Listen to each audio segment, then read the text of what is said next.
여호와 알로이, 주 하나님은 나의 목자. 우리 하나님은 목자가 되십니다. 성경에 나오는 믿음의 영웅들, 히브리서 11장에 나오는 믿음의 인물들, 믿음의 원로들을 보면 위대한 목자들이 많습니다. 아벨도 목자였고 아브라함, 이삭, 야곱이 목자였습니다. 최고의 목자였던 것을 보게 됩니다. 모세도 목자였습니다. 그리고 이스라엘의 뛰어난 목자 누굽니까? 다윗입니다. 하나님께서 다윗을 이 목자였을 때, 목동이었을 때 부르셨는데 그걸 취해가지고 이스라엘의 목자로 세우신 것을 보게 됩니다. 이 다윗은 얼마나 이 목동이 일을 잘했던지 사울 왕에게 나아갔을 때 골리앗을 죽이려고 나가기 전에 이렇게 말을 했습니다. 사무엘상 17장 34절부터 35절 이렇게 말합니다. 당신의 종이 자기 아버지의 양들을 지킬 때에 사자나 곰이 와서 양떼에서 어린 양을 움켜가면, 실제 그 당시에 사자나 곰이 굉장히 많았습니다. 이스라엘 지역에는 사자들도 굉장히 많이 다녔고 곰들도 많이 다녔습니다. 어린 양을 움켜가는 겁니다. 내가 따라가서, 다윗은 그냥 보고 있었던 게 아닙니다. 따라가는 겁니다. 사자를 따라가 곰을 따라갔습니다. 그 당시 다윗의 나이가 10대입니다. 아무리 많아도 20살 미만입니다. 이 청소년 시절에 다윗이 목동을 하고 있는데 혼자 지키는 겁니다. 근데 사자가 나타나가지고 곰이 나타나가지고 어린 양을 딱 움켜가 딱 간단 말이죠. 그걸 그냥 보고 가지 않았습니다. 따라가는 겁니다. 내가 따라가서 그것을 치고 사자를 막 쳐버리는 겁니다. 곰을 막 쳐버리는 겁니다. 그러니까 다윗이 얼마나 싸움을 잘했던지 다윗이 쳐버리면 사자나 곰이 정신이 없는 겁니다. 내가 따라가서 그것을 치고 그것을 입에서 그것을 건져내었고 다윗이 치니까 얼마나 세게 맞았던지 이 물고 가다가 사자나 곰이 어린 양을 놓을 수밖에 없는 겁니다. 그것을 건져내었고 그것이 일어나서 내게 대항하면, 사자나 곰이 성질인데 그냥 있지 않잖아요. 일어나가지고 사자가 와 하는 겁니다. 그리고 곰도 와 하는 겁니다. 내게 대항하면 내가 그것의 수염을 잡고, 이 다윗이라는 인물은 전쟁 영웅입니다. 이 10대 시절 이야기입니다. 뛰어가가지고 뭡니까? 이 사자가 와 하고 곰이 와 하고 덤빌 때 어떻게 합니까? 사자나 곰의 수염을 잡고 수염을 잡아가지고 그것을 쳐서 죽여버리는 겁니다. 이거는 그냥 뻥이 아닙니다. 무용담이 아닙니다. 이게 실제 팩트입니다. 이 하나님의 사람들, 그래서 이 다윗은 최고의 목자이기 때문에 이스라엘 왕이 되었어도 원수들이 왔을 때 다 쳐서 어린 시절에 10대 시절에 사자나 곰의 이 머리를 쳐가지고 이 어린 양을 뽑아내고 일어나 대항했을 때 수염을 잡아가지고 쳐서 죽이는 이런 일들을 많이 했는데, 왕이 되었을 때는 어떻게 했습니까? 싹 정복한 겁니다. 이스라엘 내부의 이 어둠의 세력들을 싹 정복하고요, 주변 나라들의, 이방 나라들의 원수들을 하나님 영광에 도전하는 이 세력들을 싹 정리했던 것을 보게 됩니다. 이게 바로 목자입니다. 그래서 저 같은 하나님의 백성들을 치는 이 목자들은 어떨 때는 순환양도 되어야 됩니다만은, 목자는 왜 됩니까? 이 세퍼트 사냥개처럼 달려가서 뭡니까? 이 양들을 물어간다면 뭐 해야 됩니까? 개가 되어야 되는 겁니다. 세퍼트처럼 가가지고 한 그루 뜯어버려야 되는 것입니다. 그게 목자의 일입니다. 그리고 목자라는 게 그냥 말 잘 듣고 착하게 보고, 이건 목자가 아닙니다. 예수님 말씀하신 것처럼 싹군하고 진짜 목자가 다릅니다. 싹군이라는 것은 일이나 사자나 곰이 오면 어떻게 됩니까? 도망가 버립니다. 진짜 목자는 어떻게 됩니까? 이 원수가 와가지고 일이나 늑대나 사자나 곰이 와가지고 이 어린 양을 움켜가면 어떻게 됩니까? 양들을 움켜가면 가가지고 세퍼트처럼 진돗개처럼 가서 막 분산개처럼 가서 막 물어 뜯어버리는 것입니다. 그게 목회를 잘하는 사람입니다. 사실은 누가 그 일을 해야 됩니까? 목사나 사모나 장로 할 일이 바로 그것인 것을 보게 해야 됩니다. 그래서 다윗이 어릴 때부터 경험한 하나님 어떤 분입니까? 여호와 로이입니다. 야훼 로이. 주 하나님은 나의 목자다. 목자 되신 하나님. 오늘 목자 되신 하나님을 경험하는 축복이 되시길 바랍니다. 하나님은 우리의 목자가 되십니다. 그 하나님은 하늘 보좌 앉아 계신데 하늘 보좌에서 지금 지구에 얼마나 많은 양들이 있습니까? 그리고 얼마나 많은 목동들이 있습니까? 저 같은 목자들, 목동들 굉장히 많단 말이죠. 이 모든 것들을 돌보시는 목자장이 예수 그리스도신데 다 하늘 보좌에 계시잖아요. 완벽하게 인도하시는 걸 보게 됩니다. 여러분을 천국까지 인도하는 누구십니까? 우리의 목자 되신 하나님이신 줄로 믿으시기 바랍니다. 여러분의 인생을 인도하는 분 목자가 누구십니까? 완벽하게 인도하는 그 주님이신 줄로 믿으시기 바랍니다. 그리고 우리에게는 목자가 계십니다. 주 하나님은 나의 목자십니다. 첫 번째입니다. 예수님께서는 하나님의 어린 양이면서 동시에 선한 목자가 되십니다. 하나님께서는 우리를 살리시기 위해서 독생자를 어떻게 주셨습니까? 생명을 내어놓는 어린 양으로도 주시고 우리를 천국까지 인도하는 선한 목자로도 주신 겁니다. 그리고 예수님은 정체성 자체가 어린 양으로 죽으셨습니다. 그리고 선한 목자가 되시는 겁니다. 어린 양이 되셔서 죽으신 장면이 예언되어 있는데 그게 이사야서 53장 6절에서 7절입니다. 우리는 다 양같이 길을 잃어 각자 자기의 길로 돌이켰으나 양들은요 자기 길로 가는 게 특징이 있습니다. 양의 특징 중에 우리가 좋은 이미지를 가지고 있는 게 뭡니까? 털 깎는 잡에 잠잠히 있잖아요. 그 예수님도 잠잠히 계시잖아요. 이런 좋은 이미지가 있습니다. 그에 반해서 양은 어떤 나쁜 이미지가 있는가 하면 양은 굉장히 유순합니다만은 온유합니다만은 고집이 엄청 셉니다.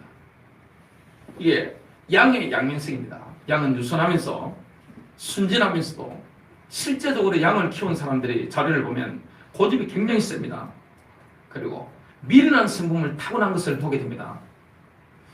자료를 보니까 양떼들이 모여 있잖아요. 그 인근 덤불에서 불이 나도 도망을 안 갑니다. 불이 났는데 모여 있는데 인근 덤불에서 불이 나면 도망을 가게 되잖아요. 도망가지 않습니다. 일단 양들이 원을 형성하면 빙글빙글 돌다가 전부 싹 다 죽어버리는 겁니다. 이게 실제 양입니다. 또 양떼들이 물가에 있을 때 홍수가 났다면 어떻게 됩니까? 홍수가 갑자기 밀어치잖아요. 한 발짝도 움직이지 않고 자기 자리를 고수합니다. 가만히 있는 겁니다. 그냥 홍수가 나가지고 이 계곡에는 갑자기 물이 불어나면 몸피하잖아요.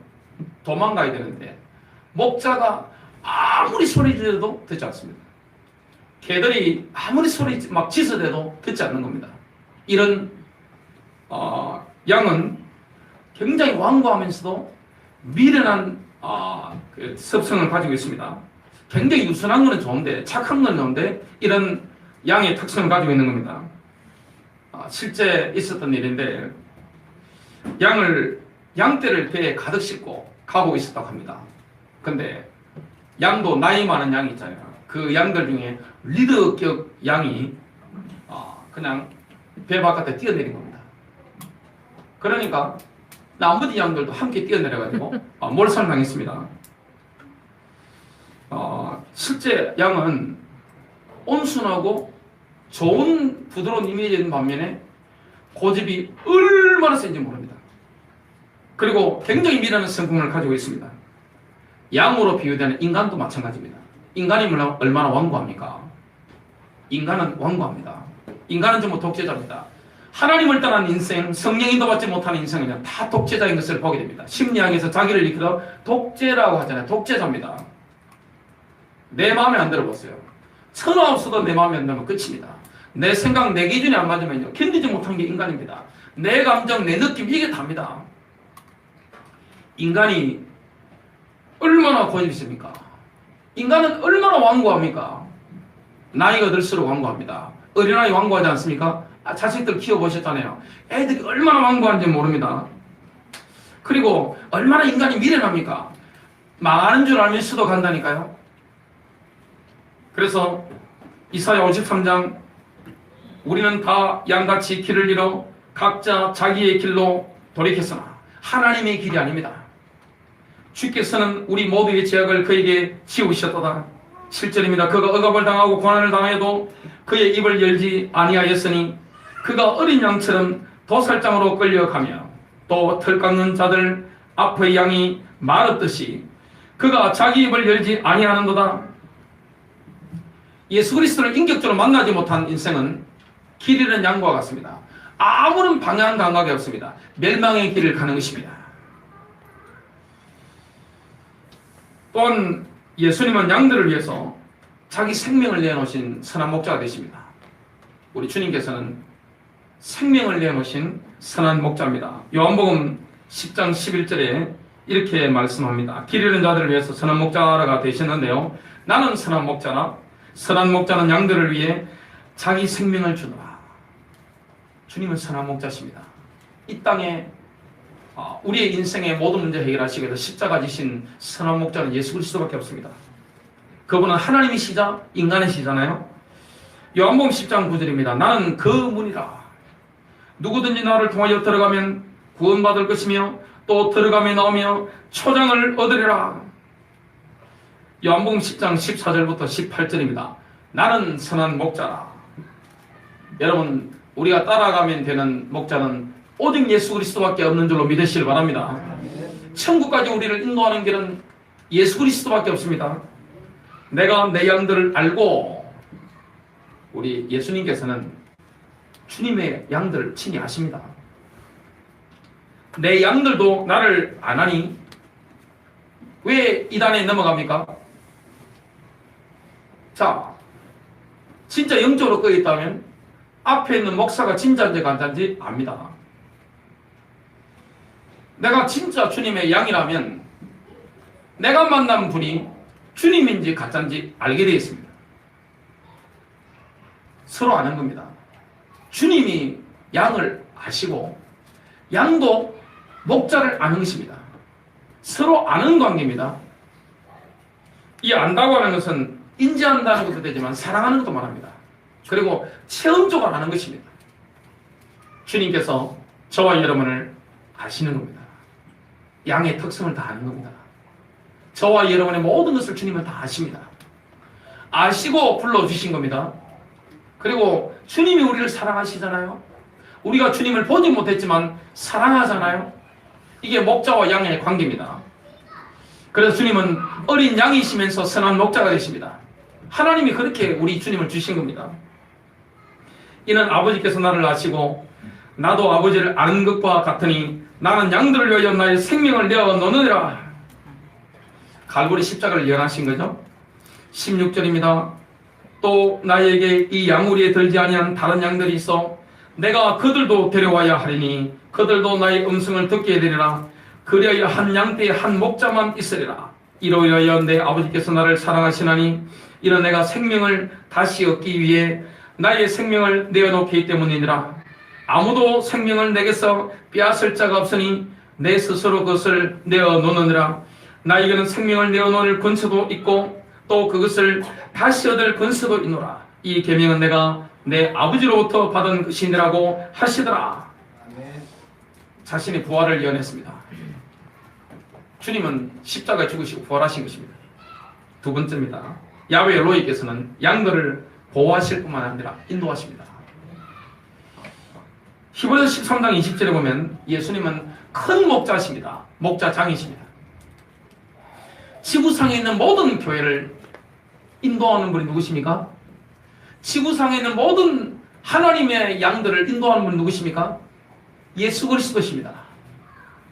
그분은 죽은 자들로부터 다시 이끌어내어 지셔서 양들을 돌보시고 인도하시는 겁니다. 여러분 인생을 인도하는 분 누구십니까? 예수 그리스도십니다. 아멘. 그분은 하늘 보좌에 앉아 계십니다. 목사는 뭡니까? 쉽게 말하면 목사는 목자입니다. 성경의 전체적인 목사의 의미 자체가 뭡니까? 에베소서 4장에만 파스터라고 나오는데 전체적으로 뭐가 나옵니까? 목자, 세퍼드라고 나옵니다. 그 독일 세퍼드 개 있잖아요. 그 개하고 이름이 의미가 똑같습니다. 실제 목사 장로가 하는 일이 뭡니까? 양들을 돌보고 지키는 겁니다. 그 원수들이 사자나 곰이나 늑대나 이리가 오면 어떻게 됩니까? 세퍼드 성 가서 물을 뜯기도록 뭡니까? 뜯어버리는 것입니다. 이걸 잘하는 게 목회를 잘하는 것이고, 이걸 잘하는 게 목사 장로가 사모가 해야 될 일이고, 우리 성도님들이 해야 될 일입니다. 그래서 오늘 보니까 이 예수 그리스도께서는 십자가에 죽으시고 부활하셔서 뭐 하십니까? 양들을 완벽하게 인도하시는 겁니다. 지금 주님께서는 부활하셔서 하늘 보좌에 앉아 계신데 저와 여러분 인생길을 인도하는 겁니다. 그래서 자기 백성을 지키시는 참목자가 되십니다. 우리를 지키시는데요. 시편 23편 1절부터 3절은 이렇게 말씀합니다. 여호와는 나의 목자시니 내가 부족함이 없으리라. 우리의 목자는 주님이시고 우리는 우둔한 양입니다. 우리가 우둔하다는 걸 인정하셔야 됩니다. 인간은 우둔합니다. 주님은 신실한 목자입니다. 완전한 목자입니다. 그분은 십자가에 죽으시고 부활하셔서 지금도 우리를 완벽하게 인도하시는데 우리는 누구만 의지해야 됩니까? 목자만 의지하고 가면 승리하게 되어 있습니다. 여호와는 나의 목자시니 내가 부족함이 없으리로다. 그가 나를 푸른 초장에 누이시리라. 우리 목자 되신 주님께서는 나를 푸른 초장에 눕게 하시며 잔잔한 물가로 나를 인도하시는도다. 이분이 우리의 목자가 되십니다. 그가 내 혼을 소생시키시고 저와 여러분의 혼을 소생시킵니다. 그의 이름을 위하여 의의 길들로 나를 인도하시는도다. 또한 이 목자께서는 사망의 음침한 골짜기를 통과하도록 우리를 인도합니다. 우리 인생에는 사망의 음침한 골짜기 있을 수 있습니다. 이렇게 말씀합니다. 내가 사망의 음침한 골짜기로 다닐지라도 해를 두려워하지 않을 것은 주께서 나와 함께 하심이라. 주의 지팡이와 막대기가 나를 안위하시나이다. 목자 되신 주님은 생명 주셨을 뿐만 아니라 우리를 완벽하게 인도하시는데 목자가 되셔서 푸른 초장으로 인도하실 뿐만 아니라 이 오늘 말씀을 하시는 사망의 음침한 골짜기, 죽음의 그림자의 골짜기를 지날지라도 해를 두려워할 필요가 없는 겁니다. 왜 그렇습니까? 주님이 함께하는 겁니다. 우리가 아무리 위기 상황 가운데 있다 할지라도 목자 되신 주님은 우리와 함께하는 줄로 믿으시길 바랍니다. 주의 막대기와 주의 지팡이가 나를 위로하심이라. 필요하면 원수를 어떻게 됩니까? 머리통을 사자나 곰이나 늑대나 이렇게 했으면 어떻게 됩니까? 대갈통을 쳐버리는 겁니다. 그리고 우리가 위험한 상황에 빠지면 어떻게 됩니까? 탁 채서 안전하게 올려주시는 것을 보게 됩니다. 주님은 우리의 목자입니다. 우리의 목자는 신실합니다. 우리의 목자는 졸지도 않으십니다.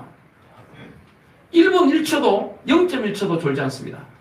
24시간 우리를 인도합니다. 저와 여러분의 영혼의 목자, 내 인생의 목자. 그래서 교회를 인도하시고 보호하는 분이 지키신 분이 누구십니까? 바로 주님이십니다. 선한 목자이신 예수님의 교회. 교회를 누가 인도하십니까? 우리 주님께서. 저와 여러분 인생을 누가 인도하십니까? 주님께서. 여러분 가정의 주인이 누구십니까? 주님께서. 주께서 인도하시는 것입니다.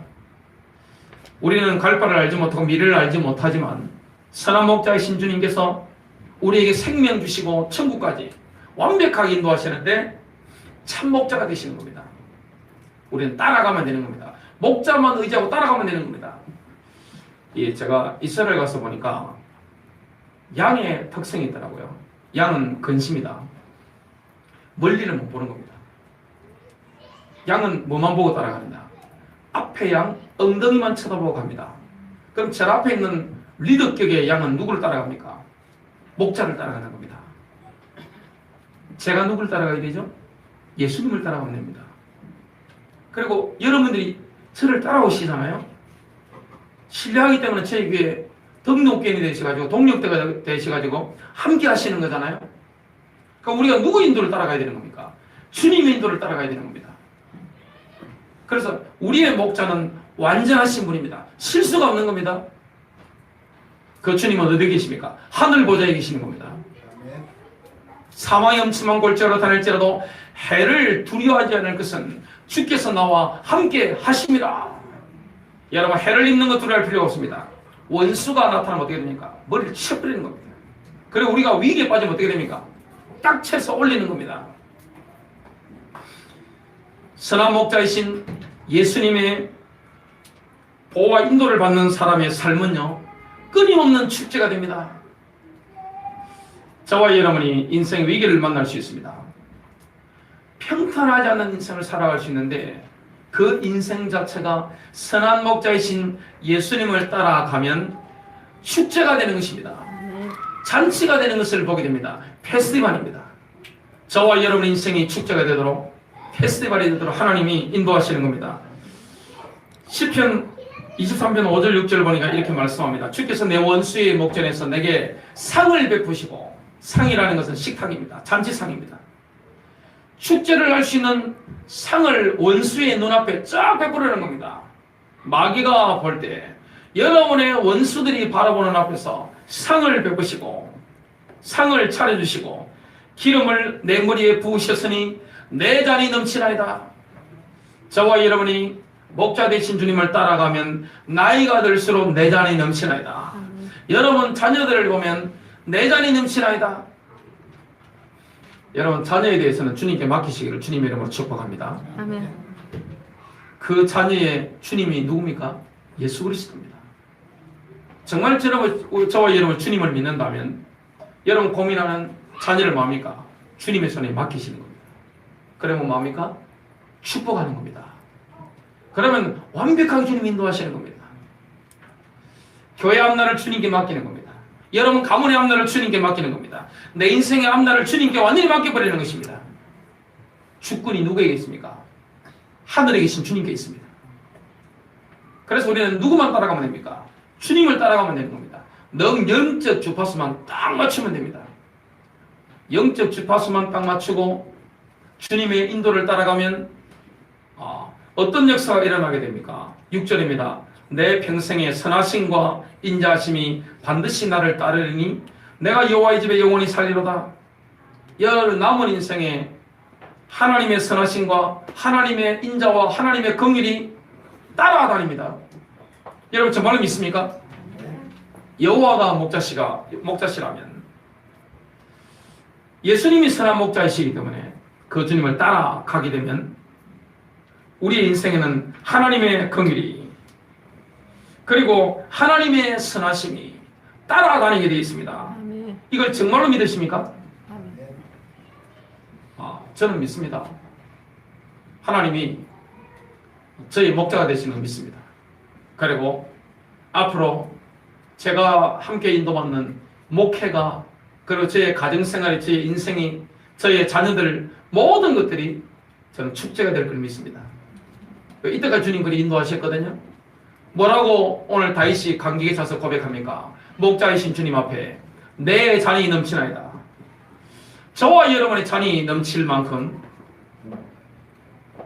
하나님은 우리 인생에 축제가 되라고 하시는데요.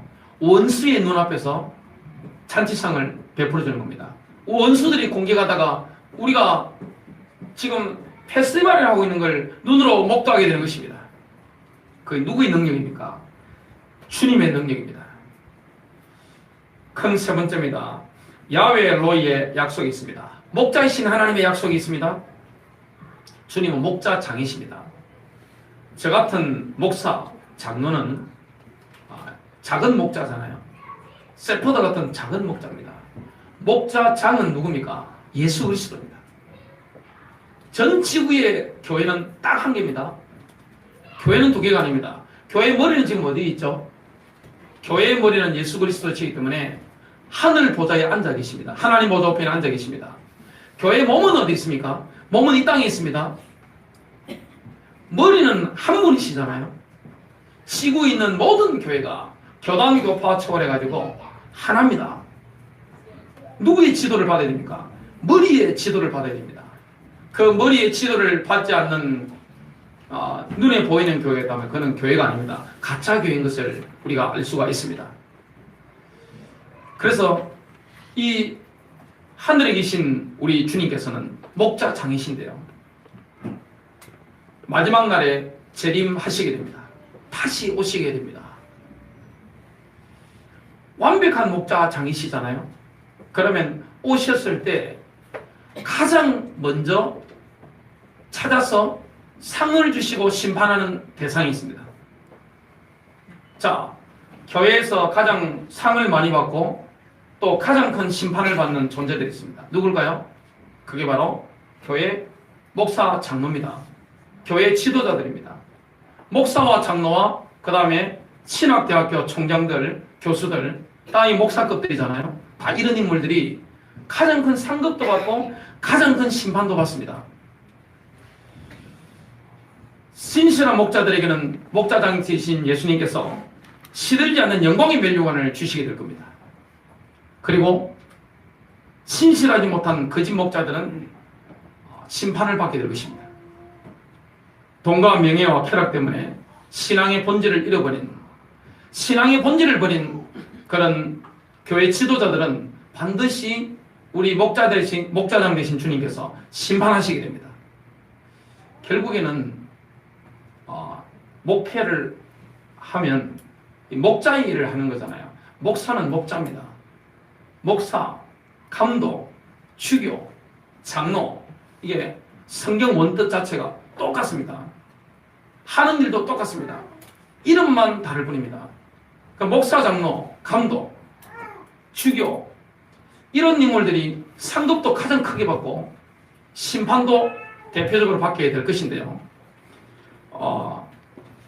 우리가 그래서 이 장로가 된다는 거, 목사가 된다는 거 굉장히 사실 두려운 겁니다. 교회 사실은 목사, 장로 안수를 안 받아도 사도급으로 하는 사람이 있습니다. 그리고 실제 장로 역할을 하는 사람이 있습니다. 어느 교회나 다 있습니다. 그들에게는 뭐가 있습니까? 면류관이 있습니다. 영광의 면류관이 있습니다. 만약 목사가 돈이나 쾌락이나 명예 때문에 신실하지 못하게 사역을 하면 어떻게 됩니까? 가장 큰 심판을 받게 됩니다. 제일 두려운 게 뭐죠? 결국에는 계산할 날이 옵니다. 제가 설교했던 거, 제가 목회했던 내용, 제가 인간관계 했던 거, 제가 말했던 거 하늘에 녹음이 다 되어 있습니다. 그 모든 것을 계산할 날이 오게 되어 있습니다. 거기에 따라서 영광의 면류관을 쓸 수 있는 것이고, 거짓 목자라면 어떻게 됩니까? 본보기로 대표적으로 엄청난 심판을 받게 되어 있습니다. 베드로전서 5장 1절부터 4절입니다. 내가 너희 가운데 있는 장로들에게 권하노니, 우리 주님은 책임을 물으실 때 항상 교회 장로에게 묻습니다. 일반 성도에게 묻지 않습니다. 또한 장차 나타나게 될 영광에 동참하게 될 자라. 그래서 교회 목사 장로는 아무데나 시험하면 안 됩니다. 목사 장로를 세우는 권한이 누구에게 있습니까? 성도에게 있지 않습니다. 주님에게 있습니다. 그래서 교회마다 장로들을 바울 사도가 세웠는데 누가 선택했습니까? 현재 일반 교회에서는 누가 세우죠? 성도들 투표가 세우잖아요. 그러나 초대교회 때는 보면 가장 기도 많이 하고 하나님 앞에 두려움 가지고 있는 이 선임 장로들이 그 장로를 보고 뽑았습니다. 지금은 민주주의를 합니다만은 사실은 민주주의가 백성민자잖아요. 주인주자잖아요. 백성이 주인인 거잖아요. 교회는 누가 주인입니까? 교회는 주님입니다. 선한 목자이신 주님이 주인이십니다. 그래서 교회 지도자가 되는 것에 대해서는 굉장히 두려워야 됩니다. 잘못하면 어떻게 됩니까? 심판이 큰 겁니다. 자손대대로 심판이 엄청난 겁니다. 제대로 하면 어떻게 됩니까? 이 땅에서도 영광이 자손대대로 쫙 이어지고요. 하늘에 가서 뭘 받습니까? 영광의 멸류관을 받게 되는 것입니다. 이게 엄청난 것입니다. 그래서 계산할 날이 있다는 사실을 명심해야 됩니다. 계산하는데 가장 먼저 계산하는 대상이 누굽니까? 교회 목사와 장로입니다. 교회 감독들입니다. 너희 가운데 있는 하나님의 양무리를 치고 돌보되 마지못하여 하지 말고 자원함으로 하여 더러운 이익을 위하여 하지 말고 준비된 마음으로 하며 하나님께 맡겨주신 자들을 지배하려 하지 말고 오직 양무리의 본이더라. 그래서 목사, 장로, 감독에 대해서는 교회 자격 요건이 엄격합니다. 왜 그렇습니까? 본인이 되어야 되기 때문에. 목사나 장로나 교회 직분자들 있잖아요. 교회 권사라든지 안수입사라든지 이거는 쉽게 말하면 물건으로 친다면 KS 마크입니다. 인정이 딱 된 겁니다. 이 사람에게는 뭐든지 오케이. 그게 바로 교회 얼굴인 것을 보게 해야 됩니다. 그래서 하나님은 교회 직분자에 대해서는 엄청나게 높은 기준을 설정해 놓으신 것을 보게 됩니다. 이걸 사람이 바꿀 수가 있어요, 없어요? 김연욱 권사님. 바꾸면 돼요, 안 돼요? 안 됩니다. 하나님이 만드신 룰이 있습니다. 사람이 바꿀 수가 없는 것입니다. 그래서 이렇게 말씀하고 있습니다. 그리하면 4절입니다. 목자장이 나타나실 때, 주님이 재림하실 때죠. 너희가 시들지 않는 영광의 멸류관을 받으리라. 멸류관은 멸류관인데 시들지 않는 멸류관입니다. 그래서 목사와 장로, 감독 이런 인물들이 제대로 양무리를 제대로 치게 되면 어떻게 됩니까? 목자장이 오셔서 가장 먼저 본보기로 엄청난 상을 주시는 겁니다. 그리고 이 땅에서도 그 자손들이 복을 받아 누리게 되어 있습니다. 선한 목자이신 예수님은 마지막 때 오시면 우리의 눈에서 눈물을 닦아주실 겁니다.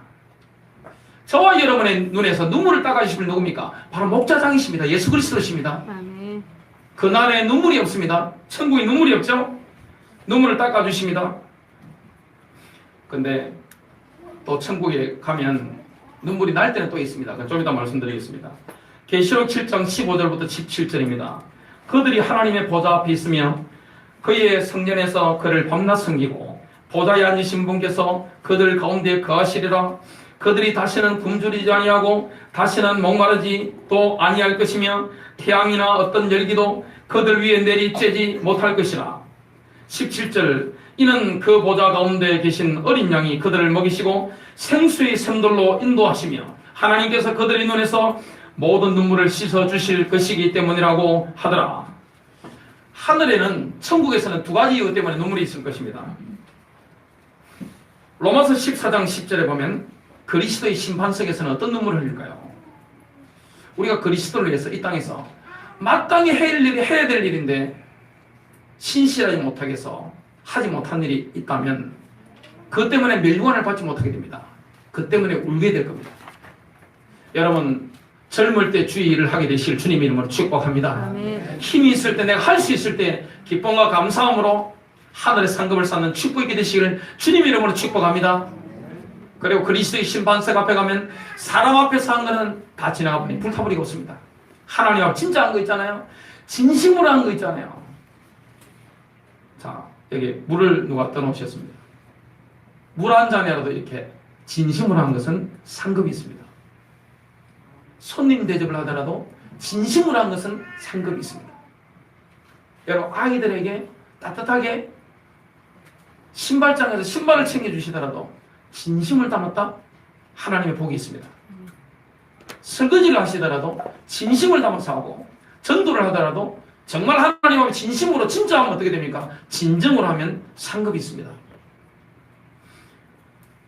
계시록 20장 11절에 백보다 심판의 앞에서 눈물을 흘리게 될 겁니다. 백보다 심판은 불신자 심판입니다. 신자의 심판하고 상관이 없는데요. 영안이 열려있기 때문에 그때 우리가 엄청난 눈물을 흘리게 됩니다. 왜 그렇죠? 우리가 사랑하는 가족, 친척, 그리고 친구를 비롯한 지인들, 내가 산업을 하면서 만나는 사람들이, 아는 사람들이 지옥 불못에 던져지는 걸 보는 순간 통고하게 될 겁니다. 기회는 이 땅에 있을 때밖에 없습니다. 복음 전하는 축복 있게 되시길 바랍니다. 아멘. 마지막 때가 되면 하늘에 계신 목자께서는 이스라엘의 렘넌트들을 하나님의 품에 품으실 겁니다. 목자장이시기 때문에 지금 민족적으로 이스라엘은 이방인이 되기 때문에 아직 민족적으로 돌아오지 못하고 있습니다. 지금은 이방인들이 막 돌아오고 있습니다. 그 마지막 때가 되면 유대인들이 돌아올 것을 로마서 9장, 10장, 11장에 예언하고 있습니다. 구약 성경에 쫙 예언하고 있습니다. 하나님의 장자 민족이 누구죠? 바로 이스라엘입니다. 전 모든 민족 중에 넘버원 장자 민족이 누굽니까? 하나님이 선택한 선민이 누굽니까? 바로 이스라엘인 것을 보게 됩니다. 바꾸고 싶은 사람들이 많습니다. 유엔 같은 나라들, 유니세프 같은 나라들. 그러나 하나님의 입장이 그겁니다. 성경을 보시면 하나님의 입장은 너무나 분명합니다. 장자 민족은 누굽니까? 바로 유대인인 것을 보게 됩니다. 지금은 이방인이 되죠. 마지막 때가 되면 야곱의 환란 때가 되면 이스라엘의 고난의 때가 되면 이스라엘의 렘넌트를 주님 다시 모으실 것을 이사야 40장 10절부터 11절에 말씀합니다. 보라 주 하나님께서 강하신 손으로 오시리니 이 재림이 때죠. 그의 팔로 친히 다스리실 것이며 보라 그의 보상이 그와 더불어 있고 그의 역사가 그의 앞에 있도다. 그는 목자처럼 그의 양들을 먹이실 것이요 자기 팔로 어린 양들을 모아 그의 품에 안으시며 젖먹이와 함께 있는 것들을 유순하게 인도하시리라. 에스겔 34장 15절부터 16절입니다. 내가 내 양무리를 먹일 것이요 하나님은 마지막 때가 되면 이스라엘을 먹이실 겁니다. 내가 그들을 눕게 하리라. 편안하게 눕게 해주는 거죠. 주 하나님이 말하노라. 내가 잃어버린 자를 찾을 것이요 쫓겨났던 자를 다시 데려오고 상한 자를 싸매주며 병든 자를 강건케 해주리라. 그러나 나는 살찌고 강한 자를 멸할 것이며 심판으로 그들을 먹이리라. 결론 맺습니다. 우리를 인도하는 분이 계십니다. 그분은 하늘에 계십니다. 그 예수님이 지금 어디 계십니까? 하나님 보좌 우편에 앉아 계시고 성령으로 우리 마음속에 계십니다. 그리스도를 만난 사람이 그렇습니다. 요한복음 16장 13절입니다. 그러나 그분 곧 진리의 영께서 오시면 너희를 모든 진리 가운데 인도하시리라. 구약의 오순절 때는 모세가 시내산에서 율법을 받았습니다. 하나님 말씀을 인도하시잖아요. 신약의 오순절 날에는 성령님이 임하셔서 인도하시는 겁니다. 이 시대는 누구 인도를 받습니까? 성령님의 인도를 받습니다. 그래서 하나님은 우리의 목자입니다. 하늘에서 우리를 인도하는 목자입니다. 그 하나님께서는 독생자를 생명을 위해 생명을 내어놓는 우리를 생명을 내어놓는 어린 양으로 주셨고 천국까지 우리를 인도하는 선한 목자로 주신 겁니다. 그 주님께서는 시편 26편에 나오는 것처럼 우리의 목자가 되셔서 완벽하게 인도하시는 겁니다. 우린 양이잖아요. 사망의 음침한 골짜기로 다닐지라도 해를 두려워할 필요가 없습니다. 왜냐? 목자가 함께 하거든요. 원수가 나타나도 어떻게 됩니까? 치버리는 겁니다. 우리가 위험한 상황이 처음 어떻게 됩니까? 딱 쳐서 올리는 겁니다. 선한 목자이신 주님의 인도를 받는 인생은 세월이를 쓰면 뭐가 됩니까? 축제가 되는 겁니다. 여러분의 가정, 인생, 그리고 모든 사역, 축제가 됩니다.